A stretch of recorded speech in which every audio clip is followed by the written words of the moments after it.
పేదోళ్ళ నాయకుడు అంటే పేరండి, మిగతాది ఏం చెప్పినా పేరు రాదు, గౌరవం రాదు. ఎవరైనా ఇంత చక్కగా అమలు చేసిండు అంటే రేవంత్ రెడ్డి గారు అమలు చేసినని ఈ పేద వర్గాల నుంచి మాదిగలతో చెప్తే అది ఎంత గొప్ప విషయం. అది భారతదేశానికే మీరు ఆదర్శవంతమైన చీఫ్ మినిస్టర్గా ఉండబోతున్నారు. భారతదేశానికే రేవంత్ రెడ్డి గారు ఒక ఆదర్శవంతమైనటువంటి చీఫ్ మినిస్టర్గా ఉండబోతున్నారు. మిగతా ఏమీ లెక్క చేయరు.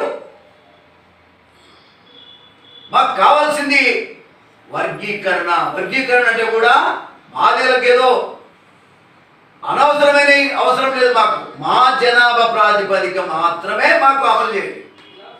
మాల సోదరులకు ఇవ్వాల్సింది మాల సోదరులకు ఇవ్వండి, మాదిగోళ్ళకి ఇవ్వాల్సింది మాదిగోళ్ళకి ఇవ్వండి, ఉపకులాలకు ఇవ్వాల్సింది ఉపకులాలకు ఇవ్వండి.